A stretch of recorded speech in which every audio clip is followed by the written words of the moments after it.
I like that one phrase there. Above all, clothe yourselves with love, which binds everything together in perfect harmony. I was going to make a jab at Pastor Nate when I got up here, and he's not here today.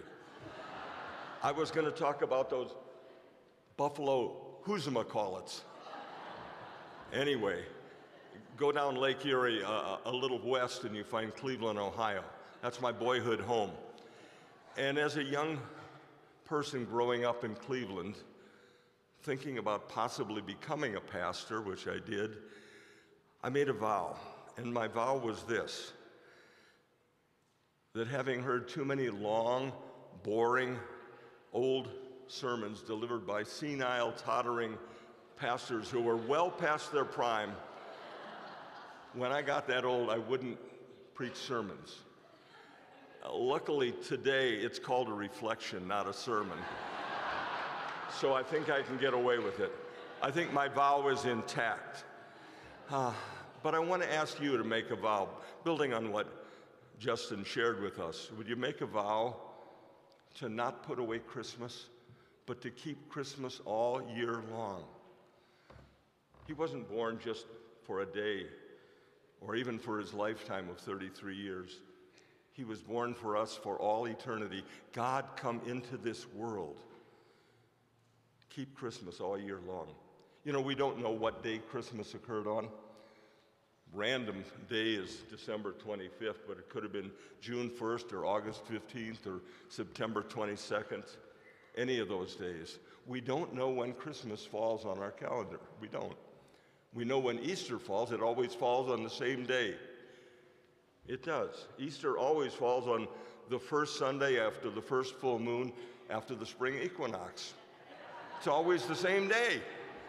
We just use a different calendar. That's the problem there. But anyway, keep Christmas.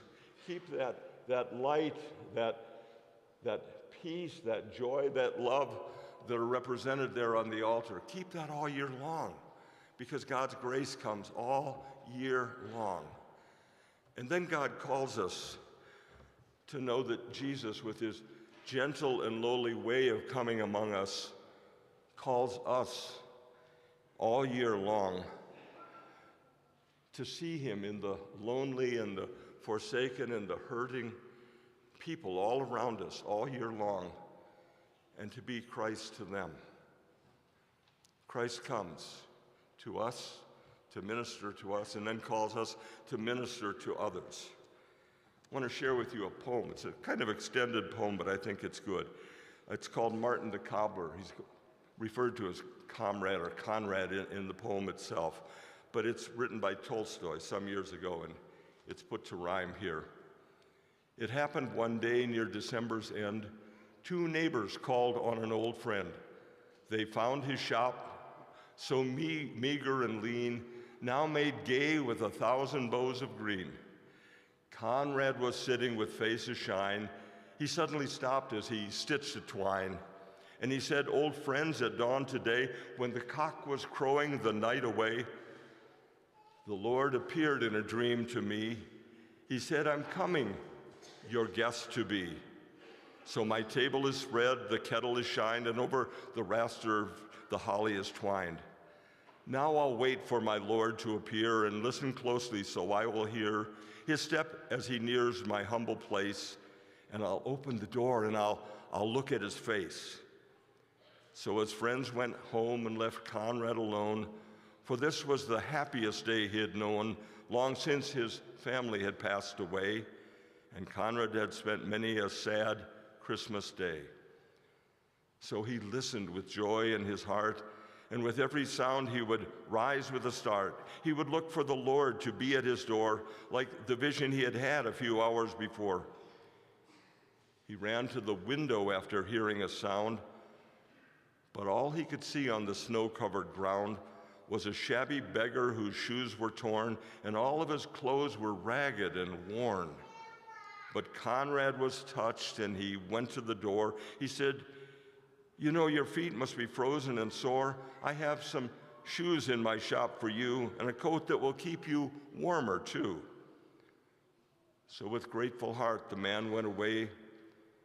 But Conrad noticed the time of day and wondered what made the Lord so late and how much longer he'd have to wait. When he heard a knock, he ran to the door, but it was only a stranger once more, a bent old lady with a shawl of black with a bundle of kindling piled on her back. She asked for only a place to rest, but that place was reserved for Conrad's great guest. And yet Conrad brewed her a steaming cup and told her to sit at the table and sup.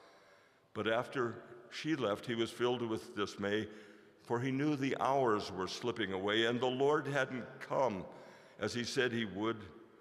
Then Conrad felt sure he had misunderstood. When out of the stillness, Conrad heard a cry, "Please help me and tell me, where am I?" So again he opened his friendly door and stood disappointed as twice before. It was only a child who had wandered away and was lost from her family on Christmas Day.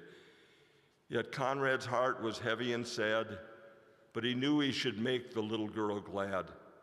So he called her in and he wiped her tears and quieted all her childish fears. Then he led her back home once more. But as he entered his darkened door, he knew the Lord was not coming that day, for the hours of Christmas had passed away. So he went to his room and knelt down to pray, and he said, "Dear Lord, why did you delay? What kept you from coming to call on me? For I wanted so much your face to see." But soft in the silence, a voice he heard, "Lift up your head, for I kept my word. 3 times I came to your lonely door. 3 times my shadow crossed your floor. I was the beggar with bruised cold feet. I was the woman you gave something to eat. I was the child on the homeless street. 3 times I knocked, and to what end? 3 times I found the warmth of a friend. Of all the gifts, love is the best. I was honored to be your Christmas guest." Will you keep Christmas all year long? Will you make a vow as you enter a new year? Not a vow about preaching sermons, but a vow about keeping Christ in your heart, seeing him in the face of those who have need, responding to that need with love and grace and light and hope. Make the vow. Enter the new year with joy. Amen. We stand to sing.